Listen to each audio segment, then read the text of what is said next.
Chaque année, au printemps entre février et mars, lorsque la température des nuits passe au-dessus de zéro, un spectacle presque aussi vieux que la vie sur Terre se répète.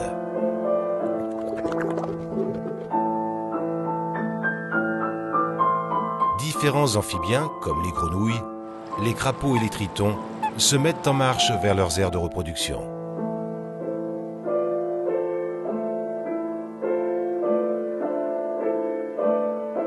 Les amphibiens ont été les premiers vertébrés à coloniser le continent.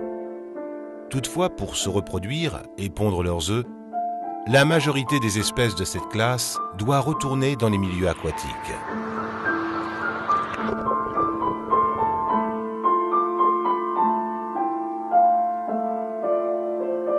Pour atteindre ces environnements, les amphibiens se déplacent régulièrement sur de longues distances, qui peuvent aller jusqu'à quelques kilomètres.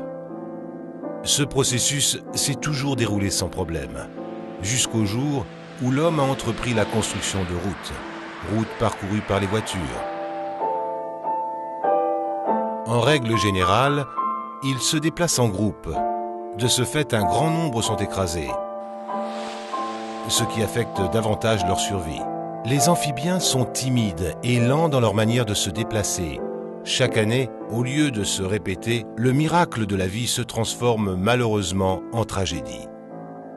Ils sont d'une importance fondamentale pour la régulation biologique de nombreux invertébrés, tels que les limaces et les moustiques.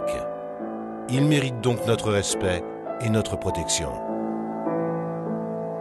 En Suisse, sur nos routes, des groupes de volontaires sauvent chaque année plus de 100 000 amphibiens. Toutefois, de nombreuses chaussées sont encore dépourvus de surveillance. Étant menacés d'extinction, les amphibiens sont protégés dans toute la Suisse. De ce fait, notre aide et protection leur sont nécessaires. La migration printanière des adultes vers les sites de reproduction est un phénomène manifeste et donc bien connu. Par contre, le retour au quartier d'hiver, qui peut se dérouler en mai, juin et juillet, est plus méconnu et n'est que partiellement accompagné par des bénévoles. Malheureusement, cette deuxième migration va souvent de pair avec le déplacement des nouveau-nés.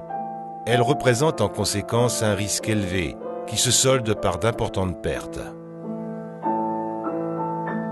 Dans le cadre de l'action Sauvetage amphibien, de quoi s'occupe le CARCH? Le CARCH, c'est le Centre de coordination pour la protection des amphibiens et reptiles de Suisse. Il a son siège à Neuchâtel et il y a des experts régionaux, plus ou moins dans chaque canton. Et moi, je représente le canton du Tessin.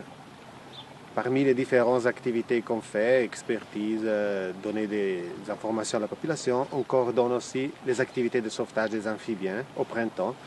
C'est un travail important ici. On a environ une centaine de volontaires qu'il faut coordonner. Trouver les sites où poser les barrières, comment les poser, la période et surtout aussi après récolter les données de ces volontaires, qu'on puisse après les intégrer dans une banque de données et les transmettre au canton afin qu'ils sachent où il y a des routes, où il y a des problèmes de migration et combien d'animaux traversent chaque année. Pour le recrutement des volontaires, c'est un groupe de personnes qui se met à disposition, c'est le WWF du Tessin qui organise ces actions. Les gens s'annoncent, on essaie de placer les gens au bon endroit pour pas qu'ils aient besoin de faire des kilomètres chaque soir pour contrôler les barrières. Et chaque volontaire est responsable d'une ou deux soirées, comme ça on est sûr qu'il y a toujours quelqu'un sur place qui contrôle les barrières et les seaux, et surtout le matin pour vider les seaux.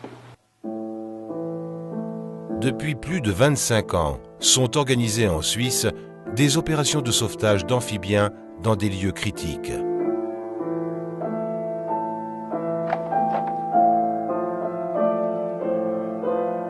À la mi-février, sur les bas-côtés des routes touchées par ce problème, des barrières de confinement temporaires sont installées.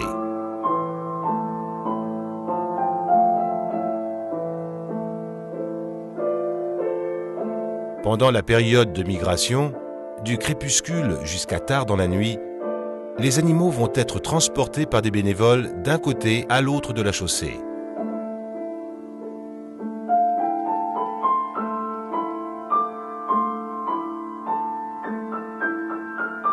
Selon les conditions météorologiques, au printemps, ces sites sont surveillés durant plusieurs semaines. Découvrons ce que fait un volontaire. On demande aux volontaires aussi de faire particulièrement attention à la question de sécurité, car la nuit sur une route, quand il pleut, une voiture ne voit presque rien, ou très peu, alors il faut qu'ils aient des gilets de sauvetage bien visibles, une lampe de poche, des habits chauds aussi, car la nuit fait froid, des bottes, un bon équipement, un bidon pour mettre les animaux, les amphibiens qu'ils trouvent, et quelque chose pour écrire qu'il faut noter tout de suite combien d'animaux on a transportés. Ensuite, toutes ces données sont transmises au canton qui les enregistre, et comme ça on peut évaluer quels sont les tronçons de route où il faut intervenir en priorité pour la sauvegarde des amphibiens. Il y a certaines routes où il n'y a presque rien, où il y a des routes où il y a des milliers d'animaux qui traversent chaque année, donc vu que les moyens sont limités, on interviendra d'abord sur certains tronçons et d'autres on les fera quand il y aura l'argent ou quand ils vont refaire la route pour d'autres travaux. Sur certaines routes, il a été possible de construire des passages souterrains fixes pour les amphibiens. Ceux-ci ont donné la possibilité aux animaux de traverser les routes en toute sécurité, sans une aide constante de bénévoles. Avec l'aide de caméras de contrôle, on a pu observer que ces passages souterrains sont également utilisés par d'autres animaux, comme les hérissons, les salamandres et, dans de rares cas, les renards.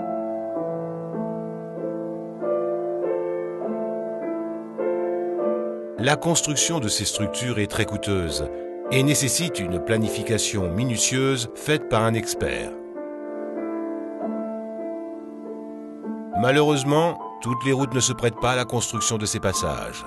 Plusieurs chaussées doivent toujours recourir à des opérations de sauvetage au moyen de barrières temporaires. Et c'est là que la précieuse aide du volontaire sauvetage amphibien entre en action.